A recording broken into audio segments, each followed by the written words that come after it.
ngo ariko mana ukubera iki inyigisho z'agakiza nizikumbuza abantu ijuru kubera iki abantu batabikunda irambye ngo mva nkubwire mwana wanjye abantu bamaze kumenyera bamaze mwene igimana babikiye amazi bamaze babona Imana ari musaza wabo basigaye babona Imana ari mubyara wabo babikiye amazi bamenyereye Imana ariko reka nze ngutangarize itangazo rivuga ngo Imana ntimenyerwa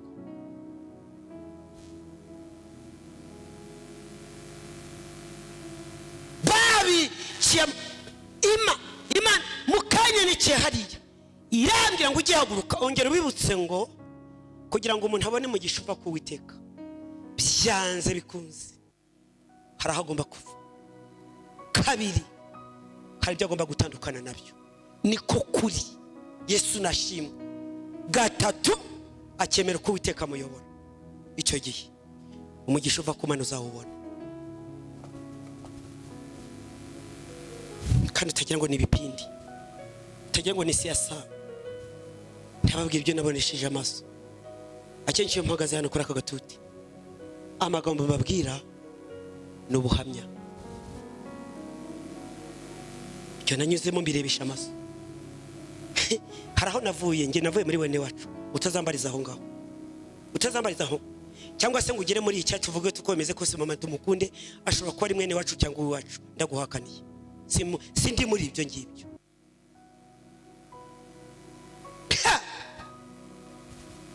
kamaranga mutima ngira muri uyu murimo kayo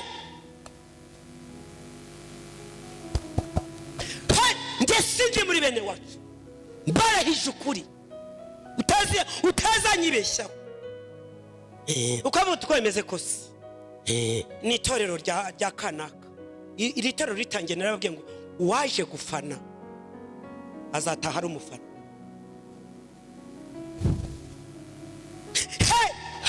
harimo iwacu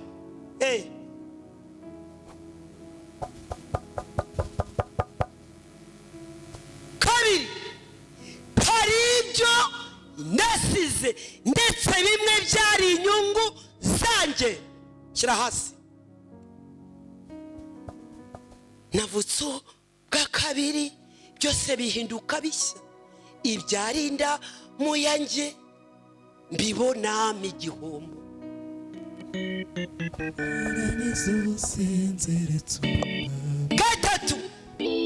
gatatu uko Imana yanjye inyobora ntagize icyo nitaho nta kuvuga ngo baramvuga nta kuvuga ngo baranseka nta kuvuga ngo baragira ngo iki uko Imana inyobora niko ngenda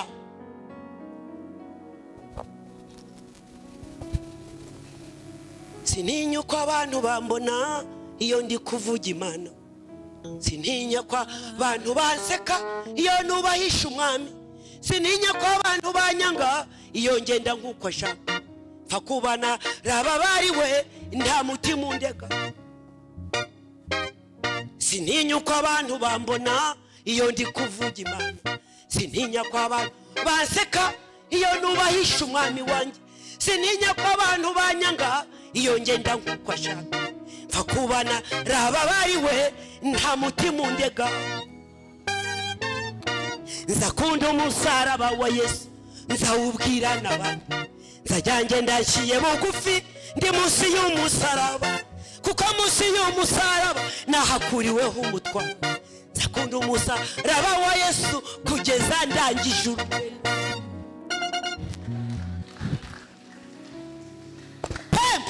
baseka bavuga batuka umva mpamvu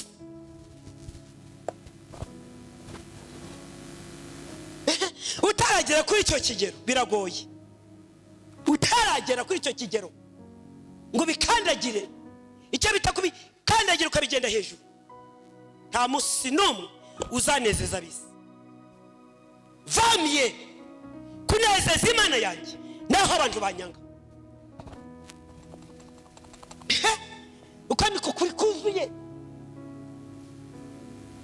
sintinya ko abantu uko abantu bambona iyo ndi kuvuga Imana, sintinya ko abantu banseka iyo nubahisha umwami, sintinya ko abantu banyanga iyo ngenda nkuko cyane, kubanara babariwe nta mutima unde.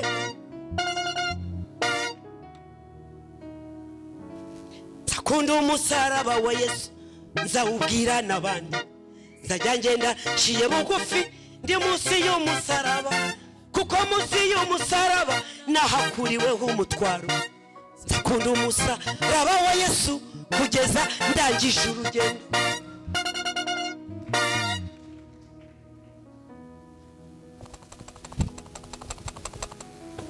Yesu nashimwe. Tugeze ku munsi wa kane. Resume turi ku nyigisho ivuga ngo agakiza niki, gukizwa niki, mbese izina ryawe riranditse mu gitabo cy'ubugingo buhoraho ko ari cyo cy'ingenzi, ibindi by'amatitire mukabishyira mukabyihorera.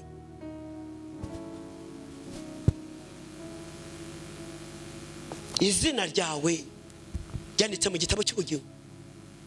Ikintu cya mbere twabonye, agakiza no guhinduka mu myumvire no mu mitekerereze.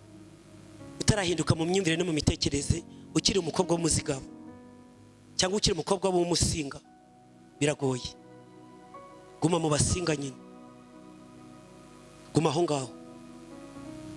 Guhinduka mu myumvire no mu mitekerereze, nabwiye abantu ngo niba ari ikintu nabonye gishukana ku isi ni ibitekerezo umuntu yibwira. Tese none mama tumukunde nabigenza gute hatabayeho kwibwira nagirana? Ibyo watekereje byose baza Mwuka Wera. Kwiki ngitekereje Mwuka Wera nasigiwe urabivuga hiki? Umunsi wa mbere niyo magambo twabonye, gukizwa no guhinduka mu myumvire no mu mitekerereze. Kabiri, gukizwa no kwemera ubushake bw'Imana uko buje uko ariko kose. Pempolte waba utabyumva ihamagara Mose. Mose ntabwo Mose yigeze abyumva, ariko yarahagurutse n'abandi. Ihamagara Gideyoni iramubwira ngo wa munyembaraga we. Gideyoni ati ndi wo mu muryango ugayitse papa. Imana iramubwira ngo nguhindiye automatically nguhindiye umunyembaraga, haguruka ukiza Abisirayeli mu maboko y'Abamidiyani. Kwemera ubushake bw'Imana uko buje uko ariko kose niko gukizwa ubundi.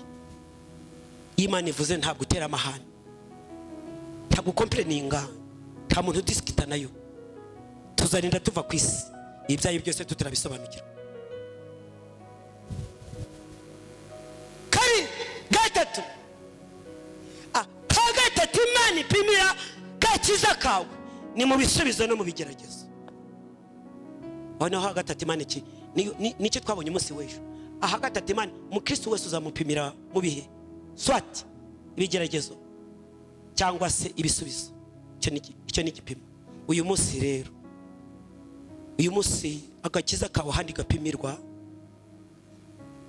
andika aha agakiza kawe gapimirwa ni ibihe byawe nayo, imibanire yawe nayo, ibihe byawe nayo, cyangwa se imibanire yawe na data. Aho niho hakane Imana ipimira agakiza. Mbese mubanye mute? Imana mubanye mute? Connection yawe nayo, presence y'Imana ku buzima bwawe irahari.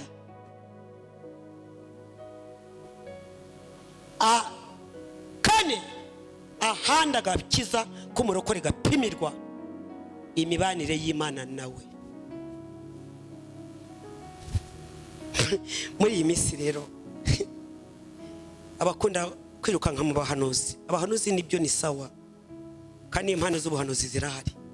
Ikindi bishobotse nyine wagenda ukabaza bamenya, ariko reka nkubwire, umuntu araba amaze kanadasenga, arya anywa yirirwa azerera atarasa mu mujyi, yakwikubita imbere yawe ngo iravuze. Reka nze mbabaze ikibazo, ni gute umuntu yavuga ngo Marita arantumye amaze iminsi icyumweru atabonana na Marita cyangwa se badaherukana, yarangiza akavuga ngo Marita arantumye? Ubaye udaherukana n'umuntu warangiza ukavuga ngo uwo muntu aragutumye? Agutumye gute kandi mudaherukana se? Ibyo ndi kuvuga ariko bikumvikana cyangwa? nimudasengesha umwuka muraza kuyoba.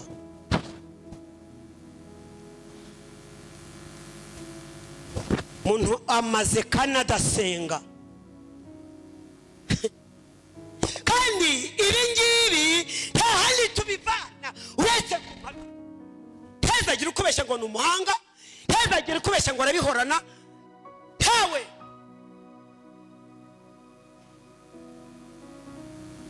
Ntawe ubihorana yewe, kuko ntabwo ari imari ya so, nta nubwo ari imari ya nyuko.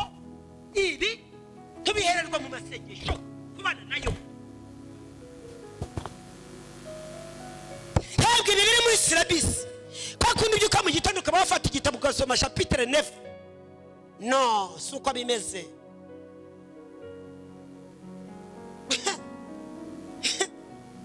Umuntu yakubaza ikibazo kwa buture kanze nkubwire. Reka njya muri silabisi yo muri mu wa kabiri muri Yerika.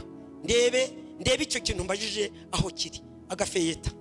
Yarangiza wenda akakibona akakubwira ati giso ibi siko biri yewe. Bivamo gusenga.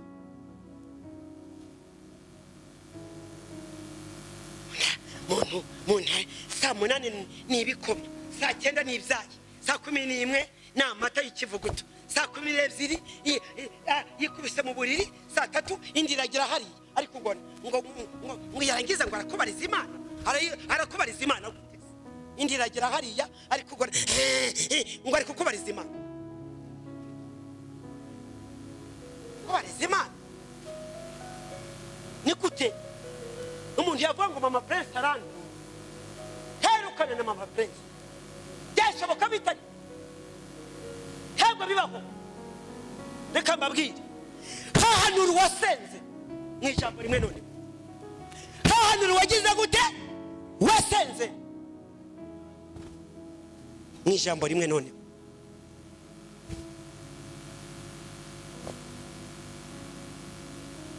Ndi ku ijambo rivuga ngo agakiza ko murokore uzagapimira ku mibanire ye na data. Icyari mubanye mute, Imana mubanye mute, connection yawe nayo mu yandi magambo connection iruzuye cyangwa hasigaye muri mwe?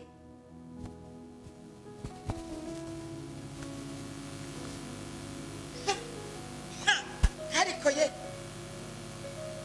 kwa gatatu nakwirirwa ndi guterasa mu mujyi, navayo ndananiwe nkikubita mu buriri. Kwa kane saa 3 zuzi nkahagarara hano kabona icyo mvuga, cyangwa no gutera waraza. Icyo bita gutera waraza mu yandi magambo kuvuga ubusa.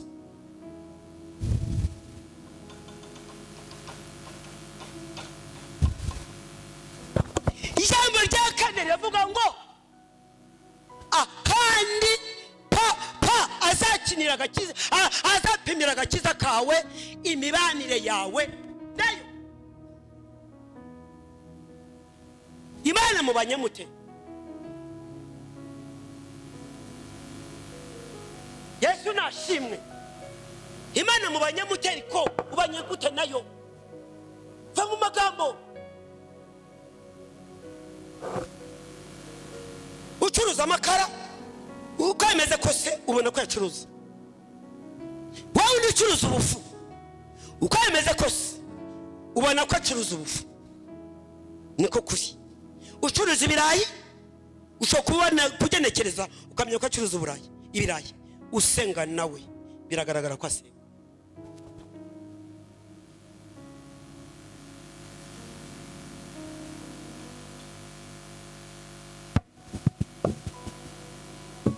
Hana wamaye mugisha igusange hizi.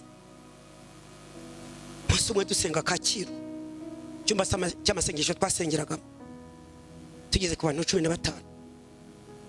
Nicyo cyumba nakuriyemo. Nicyo cyumba naboneyemo impano mu gihe ngicyo. Umuntu yapfuye kukindarikamo gusa ndahurura ariko ntazi ko Imana ifite umugambi. Ngezeyo nibwo Imana yavuze ngo wowe ngiye kugucura ngo uhindure uko nshaka. Mutama mwari karakasi hararira kera haraba hanuzi ariko abahanuzi babayeho batarya ruswa we. Hanari karakasa ngo Amana we warambeshye. Mana ko bitinza ararira arasizora umuhanuzi utarya ruswa aravuga ati ceceka. uteka umva ko avuganye nawe. Ceceka ariko umva ko uteka avuganye nawe. Nari kukubona he ko nabizanye nkakubura. Nari kukuvana he wowe ko nabizanye narangiza nkakubura. Nari kubivana. Nari byari kugenda bite? Pastor umwe hano Kigali. Pastor ariko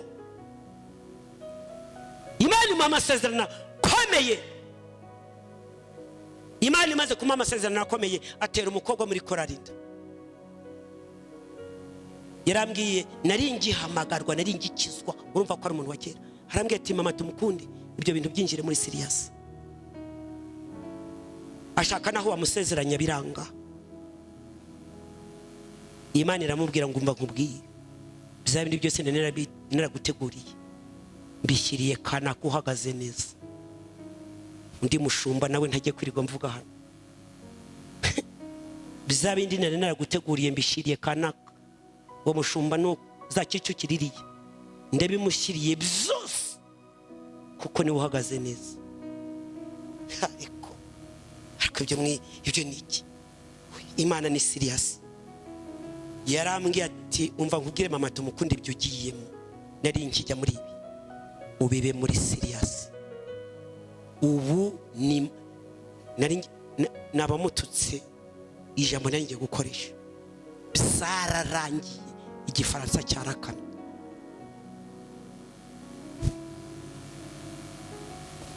Iramubwira ngo byabindi byose mbishyiriye kanaka Kicukira hariya muri taje runaka kuko ni uhagaze neza. Arambye ati mama tumukunde ukuntu ubanura mu pastor yaramubwiye ni kuriya mbameze.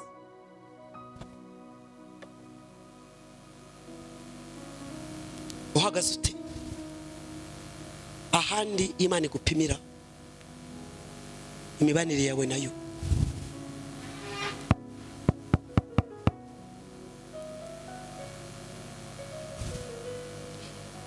Reka mbabwira amagambo ageze kuri 3 kuko ikintu Imana yambwiye gusengera muri ibi ngibi. Imana yambwiye ngo uyu mugoroba usengera abantu umuntu wese wageze muri aya materaniro wifuza kubaho mu buzima bunezeza Imana uyu musaba ari byo usengera.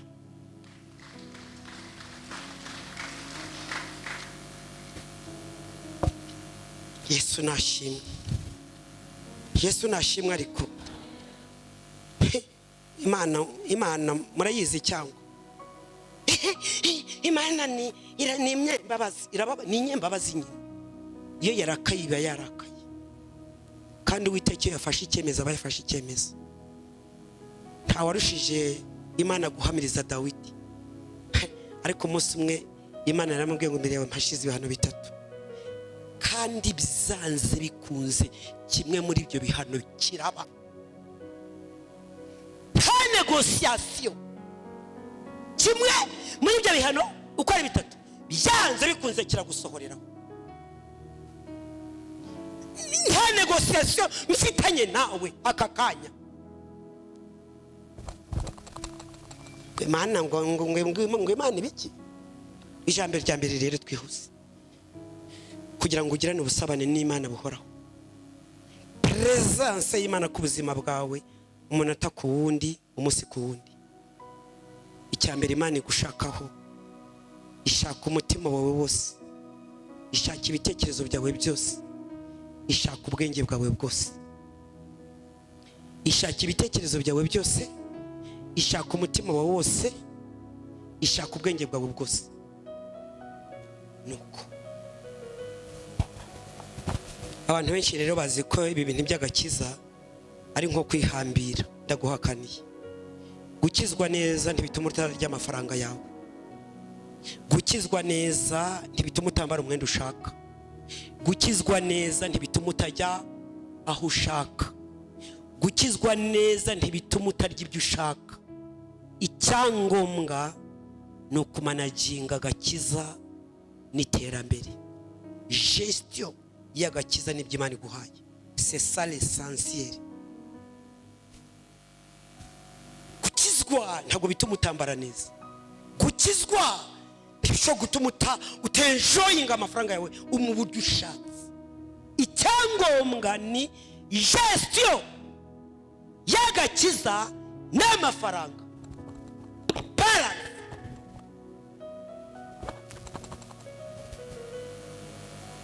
Kumunzani n'umunsi wari muroko rero uko munzani ubumeze, iby'umubiri ntibizigere birisha iby'umwuka ibiro ku munzani. Balance.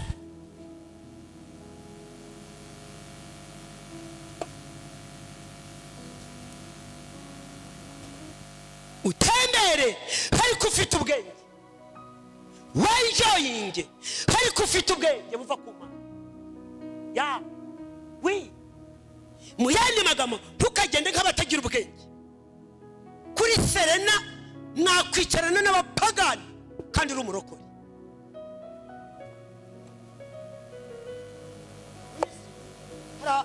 Hari utubari twanditse ngo hari brochette z'abarokore n'izitari z'abarokore. Nurisa brochette zirazira mu kanwa kacu, ariko aho uri hose urinde. Aho uri hose witwa nde? Aho wikeye hose witwa nde yewe? Aho waraye urinde. Aho waraye urinde. Amerika urinde. France urinde. Muri interina urinde. Mu kigukoramo bakwitande urokore.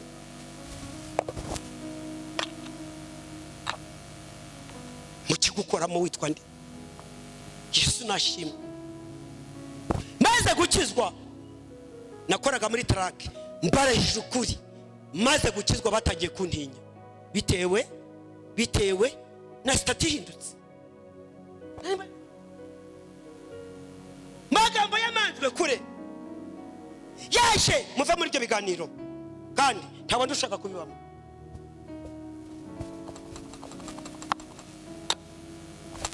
Niba utarahinduka ngo abantu babibone nibyo ngiye ntabwo urakizwa. Niba utarahinduka ngo abantu babibone ntabwo urakizwa rwose. Barabizi ko ukijijwe ariko muri quartier bazi ko ukijijwe. Maze usubize mwuka wera ntusubize. Navuze ngo muri quartier bazi ko ukijijwe. Habuza abasubize kuko biragoye gusubiza. Mu bukwe za mariage na za bride shower n'ibindi urakijijwe. Mu miryango yiwanyu barabizi ko wakijijwe.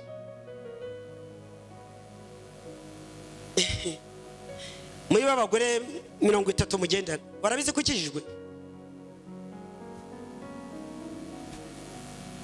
Muri babasore 8 barabizi ko ukijijwe.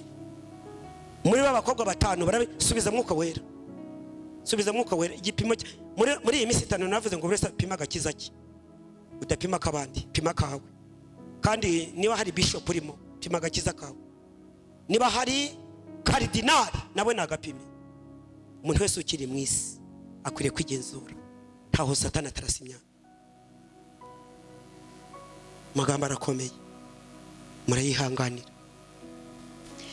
Hanyuma muri iyi minsi turukenda ku magambo ari mu gitabo cya Matayo ibice 5:6. Matayo ibice 5:6. Hahirwa abafite inzara n'inyota byo gukiranuka nibo bazahazwa. Matayo 5:6. Hahirwa abafite inzara n'inyota byo gukiranuka nibo bazahazwa. Nabwiye abantu ngo umuntu umurira abantu bafite inyota yo gukizwa n'agakiza bazi tuganire. Icyambere kugira ngo Imana ikunezererwe ikwishimire ku manywa na nijoro no kwihereza umutima wawe. Umva ukuntu uri Kiwarene yanditse. Uri igitabo cyari Kiwarene gihora ku musego nkarangisoma muzagisome ni cyiza. Cya gitabo intego ubuzima bufite intego. Ibintu byinshi bivana mu gitabo cyari Kiwarene. Muzagisome muzakigure muri library kirahari. Hariya mu gakinjiro ku bapantekote biriyo. Igitabo cyari Kiwarene ubuzima bufite intego. umva ukuntu Eric Warren yanditse mu gitabo cye. Yaravuze ngo mureke Yesu ababere umushoferi mu muhereze vora. Mureke Yesu ababere umushoferi, murekure vora mu muhereze vora, abari ubayobora kandi aberekeza hashaka. Arongera aravuga ati muba Yesu yigeze kuyobora nta mpanuka yigeze ibaho. Mwemerere Yesu ababere umushoferi, afate direction, va kuri vora, Yesu ajye kuri vora akujyana hashaka. Ikiwarenera ndika ngo nta muntu n'umwe Yesu yigeze ayobora ngo akore impanuka. Nikora ikiwane niryo hishuriro. Mureke Yesu abayobora ajye kuri vora, umuhereze direction, aberekeza hashaka.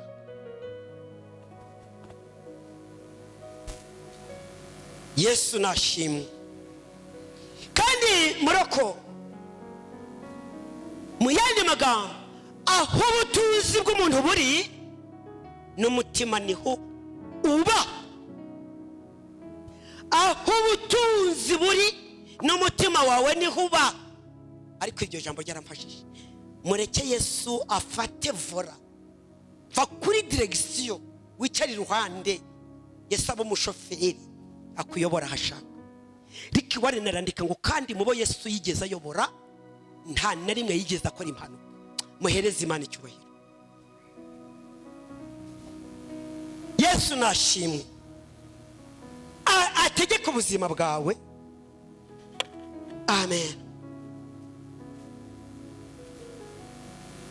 Rick Warren arandika ngo waba utetse, waba ugenda, waba uryamye, uri kuramya Imana. Pastor Seth ni ukunda kuvuga ijambo ryo kuramya Imana. Waba ugenda, waba uryamye, uri kuramya Imana. Waba uhata ibirayi, uri kuramya Imana. Waba uri muri biro yawe, uri kuramya Imana.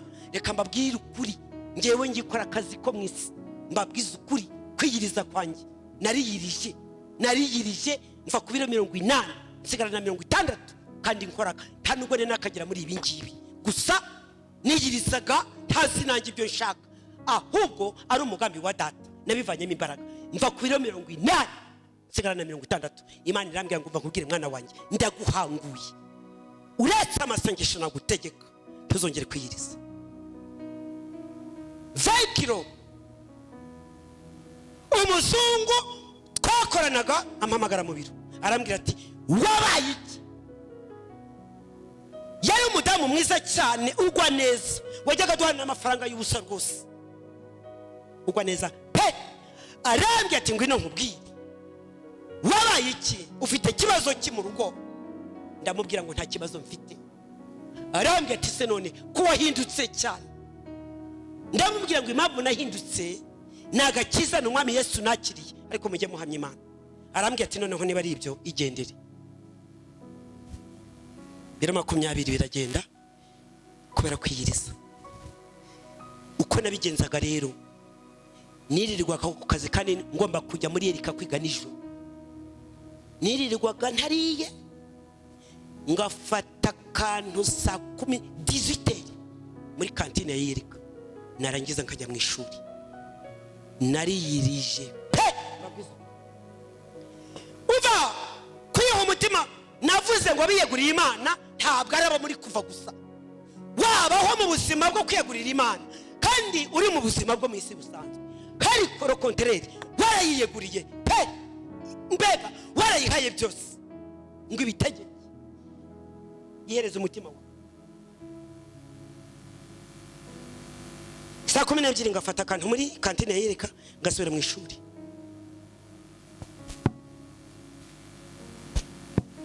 Yesu nashi. Icyani cya mbere reka mbabwire uko yebeze kose, buri wese uko twicaye hano n'abari hanze n'abatarahanga, umuntu wese agira ikintu yirundumuriyemo. Musubiremo se, umuntu wese agira ikintu yagize gute?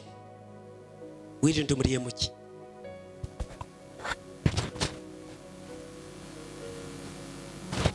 kandi icyo wirundumiriyemo nicyo kigenga ubuzima bwawe.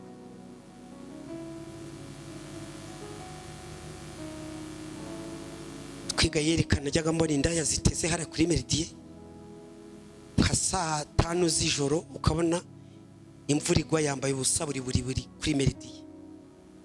Yari yabyirundumiriyemo nyine. Wirundumuriyemo ki?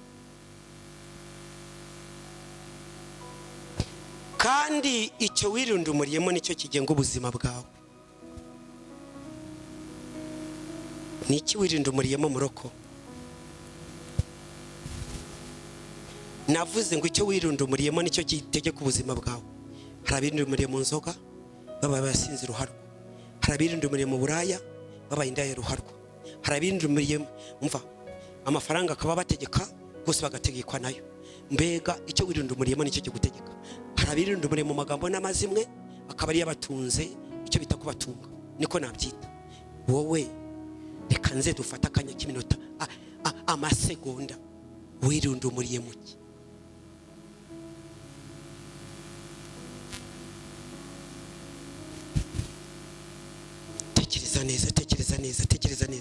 Tekereza neza.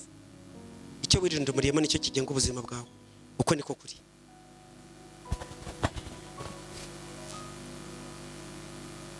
Wirundumuriye muki?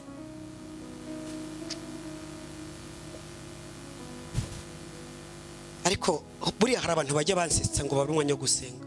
Umuntu akamara iminota 90 imbere ya match, 90 imbere y'umupira, akabura iminota 15 yo gusenga. Umuntu akamara amasaha 3 muri telefone, akabura iminota 10 yo kuba imbere y'Uwiteka, ngo yabuze umwanya wo gusenga. Navuze ngo wirundumuriye muki? Subiza Mwuka Wera, nge ntabwo ndi mu bizami hano. Kandi icyo wirundumuriyemo nicyo kigutegeka, ni nacyo kikuyobora, nicyo kikugenga saa 6 amanywa n'ijoro. Nicyo ngicyo wirundumuriye muki? Ni gute umuntu yamara iminota 90, igice cya mbere 45, igice cya kabiri nafanye umupira rimwe ndavuga ngo ndakarabye singe kuzaturuka umutima. Rwanda A na Rwanda B. Murikumva iyo myaka abafana imipira, naravuze ngo singe kuzaturuka umutima wanjye ngo imitsi reguke. Reka mbabwire, iminota 90 igice cya mbere aricaye, 15 minutes bashyiramo ya pause, byose ndabizi. Aricaye 45 iragarutse, aricaye bashizeho inyongera za penalty, aricaye. Ariko adashobora kumara iminota 15 muri Bible. 15 minutes ngo asome Bibiliya. Ibyo ndi kuvuga nta reality irimo. Ariko ibyo iki cyumweru tugende buhoro cyane, nta reality irimo ibyo ndi kuvuga. Ikindi ntabwo biri hose. Adashobora gufata iminota 15 ngo abumbure Bibiliya. Wenda some muri Yesaya ibice 2 narangiza bumbe 2. Amasaha 3 muri telefone. Hari igihe kuri YouTube urabona ko bahari utuntu, kamwe gashira ujya ku kandi, kamwe gashira wiyongeza kandi. Hayembwa ariko we telefone Imana yayituritse kandi kwika n'abandi mbiswara tijye kwituritsa ngo inyotsa amaso n'amatwi. Reka mve muri telefone. Wirundumuriye mukira? Ubuzima bwawe bugengwa niki? No gusurana kwirwa mu gasyata bagikoropa sayine saa 9, umva anywe icyayi saa 3, saa 6 birahiye arariye, saa 9 afashe fruwi ziri mu kabati, saa 11 ati munzanire ka cyayi. None subwo iwawe uzagera iwawe rya, uzagera iwawe rya. Wirundumuriye mu mazimwe kuko byanze bikunze amasaha angana nta gituma utari bujye mu mazimwe. Ntabwo byabaho ko wataha utazimuye. masaha 8 12 yashira utazimuye. Ugomba gushaka n'ibiri buryoshye inkuru, ugashaka ibirungo, ugashaka izo kubeshya, kuko izukuri zashize harazi ibiparo byo kubeshya. Kandi Imana yavuga ngo ayo ibyo imbere yanjye n'amagambo y'ubupfapfa. Wirinde umuriye mukira.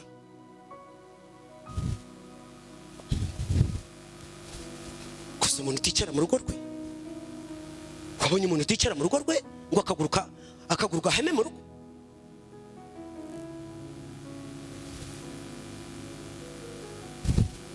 Ngo zanyuze bamwe zibama amahwazi bamwe ibiki.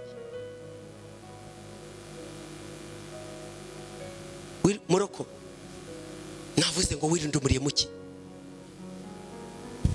Icyo wirinde umuriyemo nicyo kigutegeka.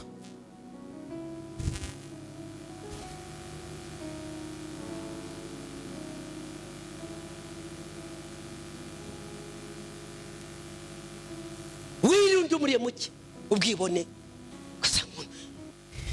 Imyenda yose arayishaka, abicaye imbere bose. Abicaye imbere bose. Uyera ushaka. Ariko se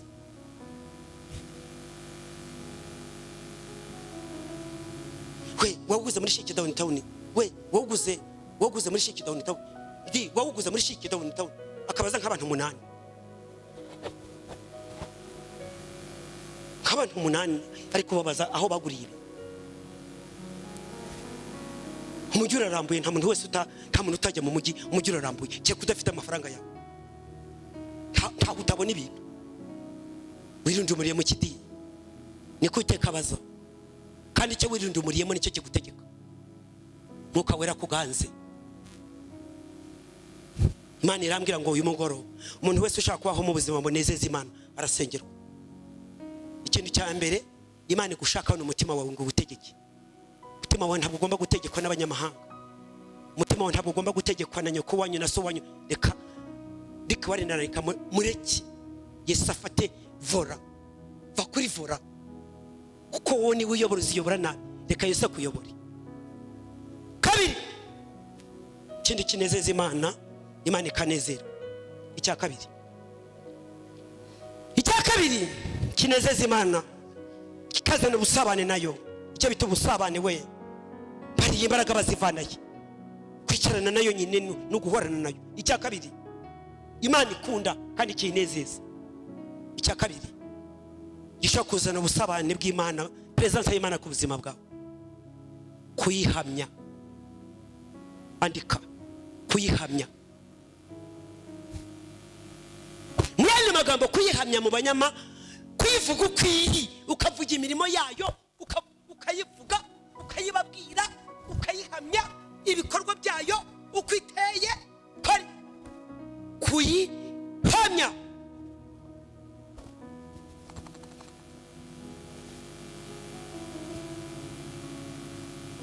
Matayo 10:32-33.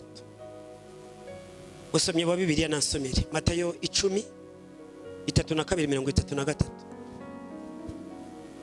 Matayo 10:32-33 wahageze nasomye. Ndayazi mu mutwe no kugira ngo memye ko yanditse. Namagambo avuga ngo igihe cyose uzampamiriza imbere ya data nanjye nzaguha. Uzampamiriza imbere y'abantu nanjye nzaguhamiriza imbere ya data wo mu ijuru. Ariko nuramuka unyihakaniye imbere y'abantu nanjye nzakwihakanira imbere ya data wo mu ijuru. Soma. Umuntu wese uzampamiriza imbere y'abantu nanjye nzamuhamiriza imbere ya data uri mu ijuru. Cyane. Ariko uzanyihakanira imbere y'abantu wese nanjye nzamwihakanira imbere ya data uri mu ijuru. Ni vice versa, ni reciproque.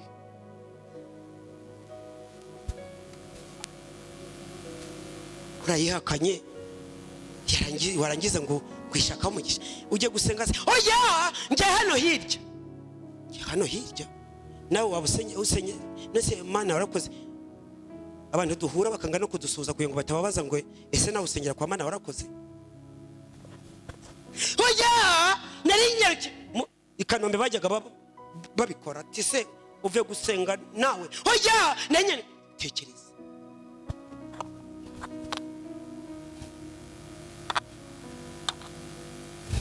guhamya we oya ibyo sinabikora ubwo Imana nizeye oya ibyo sinkibigenderamo kuko narakijijwe oya ayo magambo sa yanjye kuko narakijijwe oya iyo mico ntabwo ari yanjye we narakijijwe ibyo bintu Imana umva icyo gihe iravuga iti ndemeye do muteresa mwayani koko habagezemo arampamiriza koko habagezemo ntiyanyihakana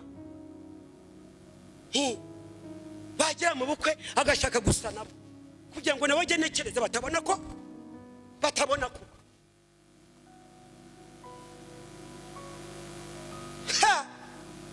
oya ntabwo ya mishosi yanjye oya nakijijwe oya iyo myambarire si yanjye oya we umuntu wese uzagira gute uzahamiriza imbere y'abantu nanjye nzamuhamiriza imbere ya Data wo mu ijuru uzanyihakanira imbere yabo nanjye nzamwihorera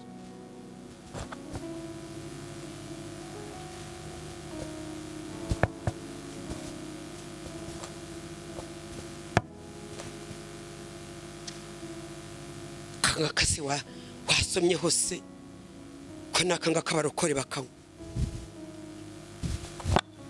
kandi isa n'umweru ngo isa n'amata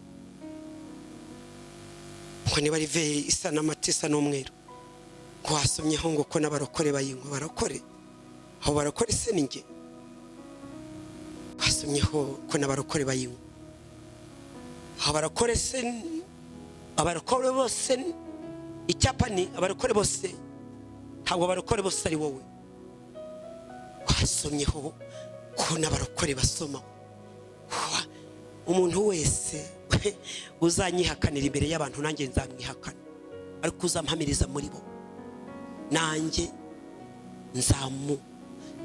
nzamuhamiriza imbere ya Data oya yewe kwemeze kose nawe wagerageza nawe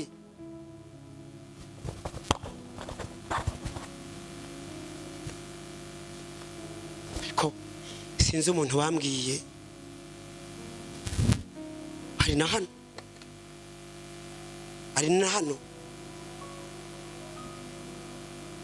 hari ahantu hacururiza barambwiye bati mama tumukunde uhageze ari gutukana twamenye ko ari wa mukristo wawe kwiseta barambwiye bati aratukana kuva mu gitondo kugeza nimugoroba barambwiye bati uhageze kumva amagambo avuga ariko avuga ngo iki ese ko mbona yitonda barambwiye batahera mu gitondo atukana kwiseta kugeza nimugoroba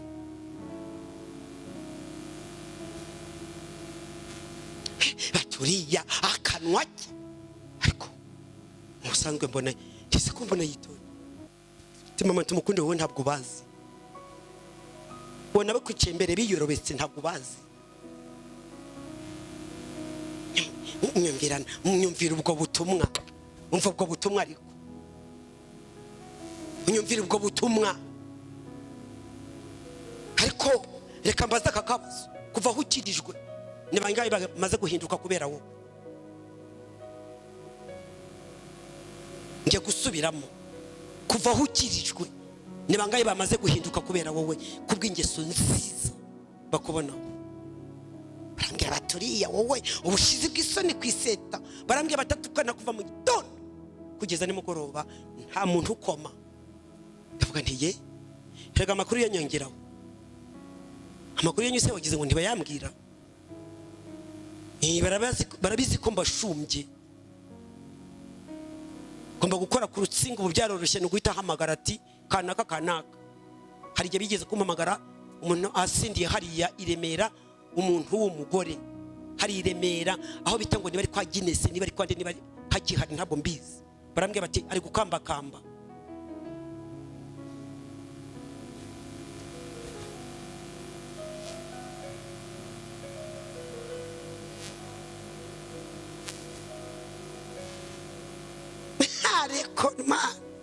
ariko cyakora Imana irihangana. Ubwo kandi ari gukambakamba, ubwo ni kuwa kane ku manywa yiriwe aha atwaye n'amaraso ya Yesu. Ariko nge hari wanyihereye ubuhamya, arambwiye ati amaraso Yesu bayitondere. Arambwiye ati nayo atwaye ndangize nsha mu kabari ndanywa pe, ati maze kunywa ngo bita amaraso ya Yesu, ati nararutse nanjye kuruka n'umutima. Ati ya amaraso ya Yesu Mana warakoze nguhaye ubuhamya, nararutse n'umutima wari ugiye kuza. Ndamubwiye nti hari bitavangwa, ubwo wari ugiye muri za Primus na za Musteri, amaraso ya Yesu wari kuyareka. Ubwo yiriwe aha ni kuwa kane, hari n'umugabo yigeze kumpamagara, kandi uwo mugabo ntasenga, ntabwo nzi yasengera. Arambwira ati umugore wanjye uko yaje kuwa kane niko atasaye neza ijoro, yanyuze mu kabari kandi agataha yasinze. Ariko Imana irihangana, ariko Imana irihangana. Icyakora reka mbabwire, Imana irihangana bene da. Reka mbabwire, turi ku ngoma y'imbabazi, turi ku ngoma y'iki. Wajya ubona ukabona mu muhanda umuntu araguye, ukavuga uti uriya bayiki, Imana imukubise. Turi ku ngoma y'iki. Cyangwa se wabona ku ruhimbi bari kubyina hari ku ruhimbi, ukabona intumbi iragaramye. Imana yigeze kumbwira umunsi umwe ngo natsinda umuntu ahanga ku ruhimbi, gusa kubw'umutekano ntabwo nabikora, kuko umuntu aguye ku ruhimbi nuko twabika amapingu. Iratubwira ngo aha ku ruhimbi nahatsinda umuntu, ariko kubw'umutekano wayo ntabwo nabikora. Ariko Imana irihangana we, ariko Imana irihangana we. Kwa Ginesi barambwira bati ari gukambakamba.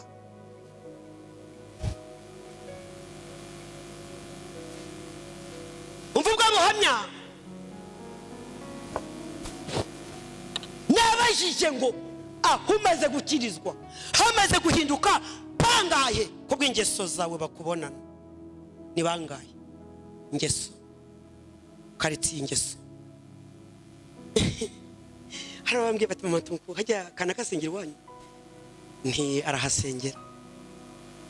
Barambwiye baturira muri kariti kugira gutya gusa akagukoza zana imitwe y'intoki gutya gusa. Barambwiye bati imitwe y'intoki ntiwayibona. Barambwiye bati kandi n'umwana aramuzi, n'uruhinja ruramuzi, kugira ngo imitwe y'intoki. Turiya muri karitsiye kandi asenga nyine. Barambwiye bati n'uruhinja ruramuzi, ntawe ugomba gukoraho, ntamwiriwe nta mwaramutse. Ngeza ngo karitsiye irakwanga, ninde wangwa n'abantu bose? Ariko ninde karitsiye yose yakwanga? Wakwanga n'abatatu wabura bane bakuvuga neza? Nasengeye mu kajagari hariya nari ntuye imyaka n'imyaniko, ariko hari nabo twaturanye bazaga mu rusengero. Mama Gigi ntabwo twaturanye, Mama Gigi ntabwo twaturanye mu kajagari. Ubuse ndi wicaye hano. Mama ntabwo twaturanye mu kajagari, ntabwo mwicaye mu rusengero se n'abandi benshi. Wakwanga n'abantu bose bakakwangira rimwe, ukabura na batatu bakuvuga neza. Ntabwo bibaho rata, ahubwo abari wowe wananiranye. Kabiri ndi kugira vuba nuguhamya Imana aho uri hose yihamirize. Icyo kintu Imana yagikunda pe. Kavuga ngo mukuriye ingofero noneho ndumiwe. Mukuriye ingofero arahageze naho arampamije mu banyamahanga, ntabwo anyihakanye koko. Icya gatatu gishobora gutuma ugirana ubusabane n'Imana, gakiza kawe kazagaragarira mu bihe byawe nayo we, mu bihe byawe nayo, uko mubanye. Niba ari kore uko mubanye, bega uko mugendana, uko muvugana, niho agakiza kawe niho agakiza kawe kazagaragarira. Naho ibindi va mu magambo, uko mubanye. Ijambo rya mbere ni ijambo rivuga ngo uko yemeze kose. Amen. Agakiza kawe kazagaragarira, ugomba icyambere no kwiha umutima wawe n'ibitekerezo byawe n'ubwenge mbega ukarikika kwiyoborera. Kabiri no kuyihamya. Amen. Gatatu Imana twizeye ni kwisenga mu kuri no mu mwuka. Kwisenga mu kuri no mu mwuka. Yego yawe yego, oya yawe ibe oya. Ntabwo Imana idufata nk'abamarayika, nta nubwo Imana idufata nk'abantu batagira ibyaha. Icyo Imana ishaka ni ukuri kwawe. Gusenga Imana mu kuri no mu mwuka, icyo ni ikintu Imana ikunda. Ntabwo uko yemeze kose ntabwo Imana idufata nk'abatagatifu, nta nubwo Imana idufata nk'abamarayika no ku isi, ariko ishaka ukuri kwawe. Uri umunyakuri cyangwa n'inshuti z'Imana magara muri Bibiliya. Inshuti z'Imana magara zajyaga zivugana n'Imana ukuri kose. Igihe kimwe Mose yigeze kubwira Imana ati umva rero, Imana yaramubwiye ngo ntabwo nagendera hagati yabo, ntaza kubavunagura, dore nubwo ko butagonda ijosi nge nabakenyagura. Imana yaramubwiye, Mose abwira Imana ati oya, nabawe sabanje direct. Kandi Mose yari inshuti y'Imana, n'inshuti z'Imana zabashe kuvugisha gira ukuri.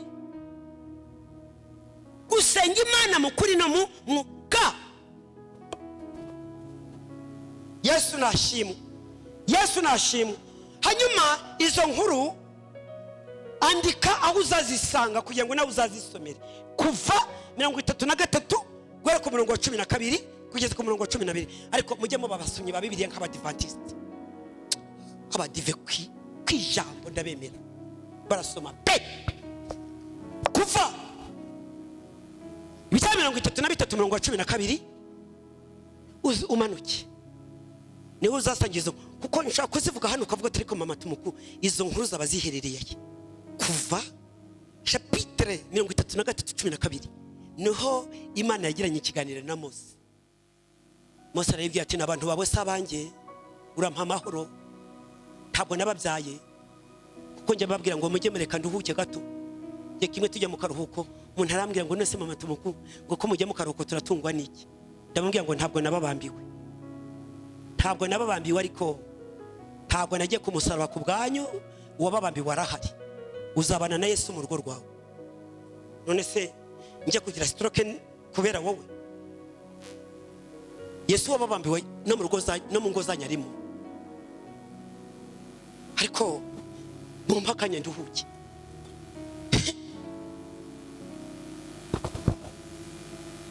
Gusenga Imana mu kuri no mu mwuka. Mose abwira Imana ati ntabwo byakunda s'abantu banjye urabameza njye. Aramubwira ati byanze bikunze urambwira udutumanye. Iramubwiye ngo kandi nutaza ngo tujyane tudukora none ntabwo ndi bugende. Serious. Gusenga Imana mu kuri no mu mwuka. Yego yawe yego, oya yawe bino umuntu Imana iramushyigikiye. Nubwo umuntu w'umunyakuri abantu bamwana Imana nta munyakuri. Ubwo se byafashe abantu bakunda uburyarya, bakunda uburyarya kandi babashyeshye bambaye neza kandi yambaye gusa wambaye umuhondo kandi yambaye umutuku, nawe akemera ko yambaye umuhondo kandi yambaye umutuku. Mukobwa umwe mu Bwongereza baramubajije bati itandukaniro ry'abazungu n'abanyarwanda ni irihe kumaze igihe? Avuga ati abazungu bagira ukuri. Muzungu yakwanze akubwiza ukuri, yagukunze kandi abagukunze, uretse bya bintu byo gushyeshyenga. Nzakwishyira minerivani bajya gutangira agakuraho telefone, nta kubwije ukuri, nta guhakaniye, nta gize ate. Icyo bundi yarabimbwiye ati reko ma nahaye umuntu uri ufite umuvana harahirya ngo yiga kwa dodo, ariko akaba yaragiye kwiga ari umugore yaracikirije. Sinzi uko nageze muri feruje numva ariko mana waraka ujye mu gashyushye. Ndamubwira nti domoka winjiremo. Ageze matangira kumpinga, mana warakoze ufite agahinda. Umuntu niwe unshubije mu ishuri, nari umugore n'ikemuro. none yakuyeho telefone.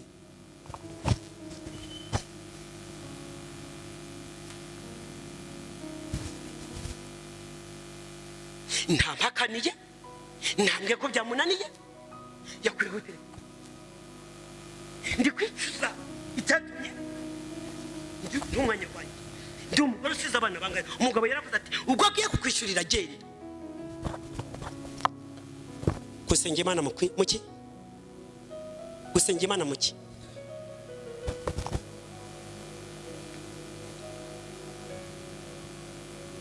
Kweranganye numva mfite agahinda. Umugabo we ni umufundi. Yarambwiye ati umugabo amaze ibyuma bibiri nta kazi. Ireba kwa Dodo murahazi? Reba umuntu uva kwa Dodo n'amaguru agataha muri Coko, akava muri Coko n'amaguru akajya kwa Dodo. Ni nko kuva hehe mbese? Ni nko kuva ku Giporoso ukajya hera ukajya mu mujyi hari. Ndambwiye ntese mubize uru rugendo n'amaguru umugano mu fundi. Ngeze hano haraguru ndaparika ati urakoze Imana go mugisha. Ndabanye ntabwo arapfa kugenda gutyo gusa. Ntabwo byakunda. Nkora mwisha koshi 10,000 ndamubwira nti akira ugende guri biraye by'abantu. Ndabwiye nti ntabwo yamva imbere amaramasa uyu mubyeyi. Use naba ngiye gusenga nyabaki. Urenge guhagarara ku gatuti. Marayika w'Iteka aramuzanye ngo arebe umugaburira. Amukubise mu modoka yanjye kugira ngo arebe ko nari nshonje ntimwangaburira n'inambaye ubusa ntimwanyambika. Marayika amukubise mu modoka yanjye kugira ngo agaburirwe manuke ngo ngiye guhagarara hano ku gatuti ndi kwiyesura. Ekarika 10,000 ndabungiye ntigenda ugurira. Yarabyimye mu muhanda ndamubwiye umva ngubwire mubye taha. Afata ku modoka yanga kuyirekura ndamubwiye ntirekura ngende njye mu materaniro.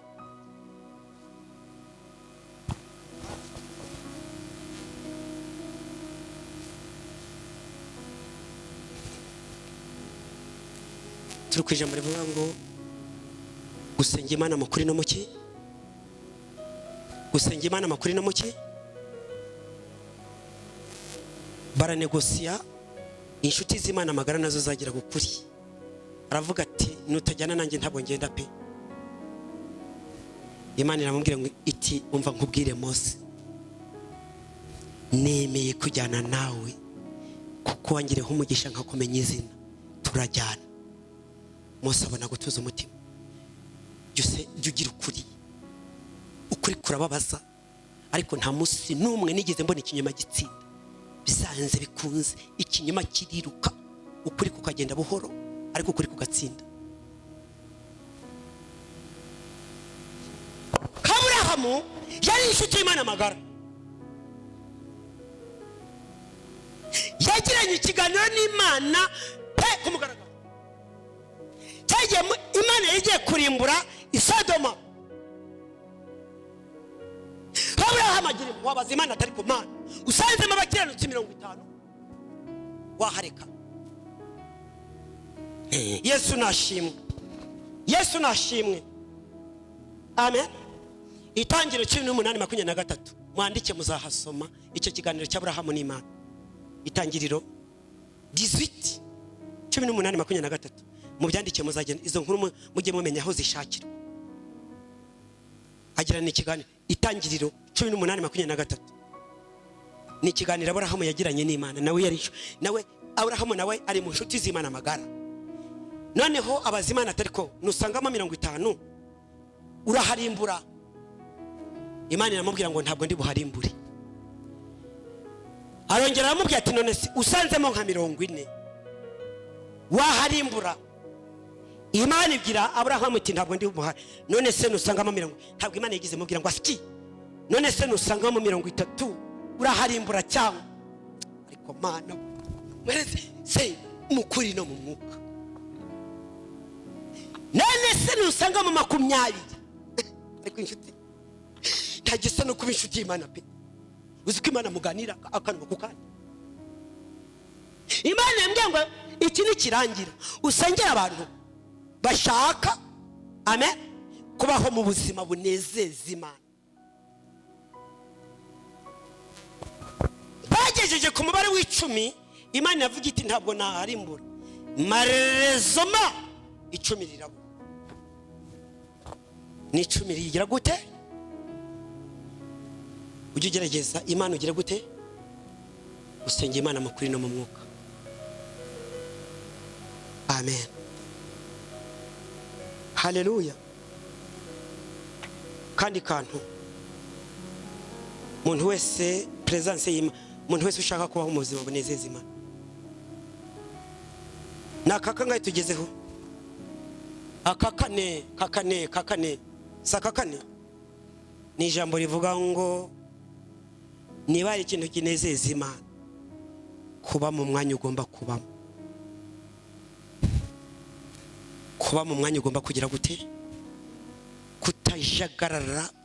Imana ikamubona kuri iriya ntebe ku ruhimbi, umudiyakoni ikamubona mu mwanya agomba kuba arimo, protokoli ikamubona mu mwanya agomba kuba arimo, umukristo ikamubona mu mwanya agomba kuba arimo.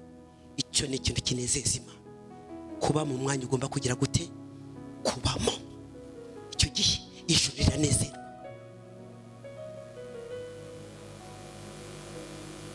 Luka 24:49.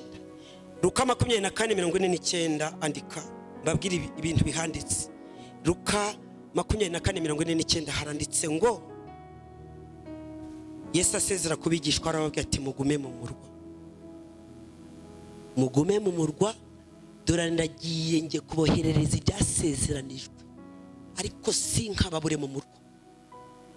Amen. Luka 24:49 ni amagambo Yesu yasize abwiye abigishwa be, aravuga ati ndagiye. Reka nze mbabwire, tubona aha mu rusengero turi n'aya macaci imidugudu itandukanye, niho dutegerereje, niho tugize gute, niho dutegerereje. We panda nivuga niho dutegerereje. Arababwira ati niba ari ikintu Imana inezererwa ikishima kukubona mu mwanya ugomba kubamo, aravuga ati ndagiye mugume mu murwa, ngiye kubohereza ibyasezeranijwe, ariko bizabasanga mu murwa. Amen. Amena. Ariko reka nze mbaze iki kibazo, uri mu mwanya wawe? Mu yandi magambo umwanya ugomba kuburimo ni urimo? Mose yigeze kubaza Imana ngo none se uri nzakubona uzajya uzahagarara imbere yanjye, ariko ubundi usa gute? Imana yamubwiye ngo ntabwo wambona isura, ariko uzahagarare hafi yaho nkunda kunyura, byanze bikunze nzanyuza kugera neza kwanjye kwese imbere yawe. Nuhagarara uhagaze hewe. Sinyigisho Imana yarambwiye ngo nizirangira buri wese azapima agakiza cye. Buri muntu wese ejo kwa gatanu nimugoroba uzabasha gupima agakiza kawe. Uri hehe? Uri hehe? Uraho ugomba kuburi? Mushumba ari he? Murevera ari he? Protokoli ari he? Diakoni ari he? Mukristo ari he? Uri mu mwanya ugomba kubamo? Urasubiza Mwuka Wera. Icyanyuma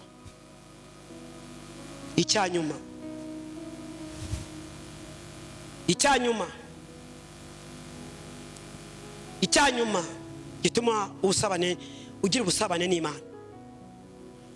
Mutimutinya icyaha. Mutimutinya iki? N'igisa nacyo. Reka nkubwire ijambo rikomeye mu rugo. Icyaha cyagutandukanya n'Uwiteka complètement. Icyaha cyatandukanyije Salomo n'Imana. Yari yaramubwiye ngo nukomeza amategeko yanjye nkuko so Dawidi yagenderagamo, nzakomeza ubwami bwawe. Icyaha cyagutandukanya n'iki? Burundu complètement. Mutimutinya iki? Hanyuma undebera amagambo ari muri Samuel wa 2:24 andika. Samuel wa 2:24 andika, uzahasoma igihe Dawidi yaramaze kubara abantu ngo umutima uramukubita aravuga ati noneho Imana iranyica ndacumuye ku Uwiteka. Ariko reka nze nkubwire murokora utagira umutima wicuza nukuri ko Imana reka nze mvugira ijambo ntuvuge ko natukanye umutima wabaye akahebwe. Niba utagira umutima wihana ugira umutima wicuza wabaye akahebwe.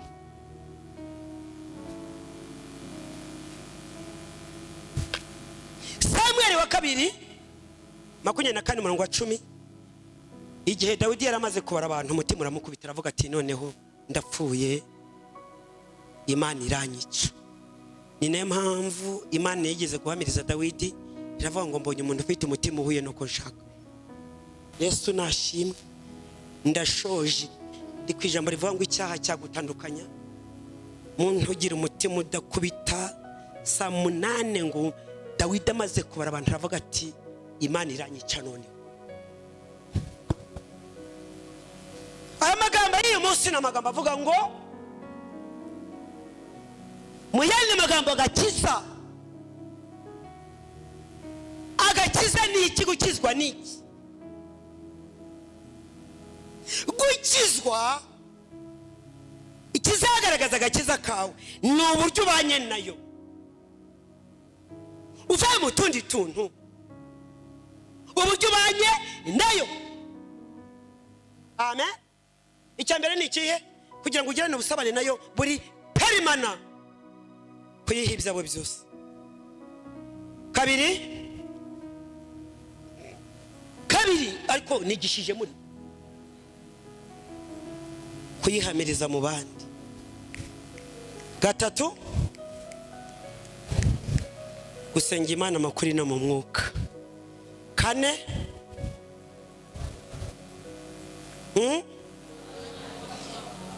kuba mu mwanya ugomba kubamo. Yesu aravuga ngo ndagiye ngiye kubohereza ibyo nabasezeranije, ariko ifo faire attention mugume mu murwa niho bizabasanga. Ijambo rya nyuma ni ijambo rivuga ngo umutima utinya icyaha. Imana iduhana mu kanya buri wese agiye kwakira icyo umutima we wifuza. Buri wese umumbwiririye umugoroba ngo ngiye kuzana ikigiye kunezeza umutima we. Nizere ko hari akantu kumvikanye muri izi nyigisho. Imana iduhana umugisha. Amen.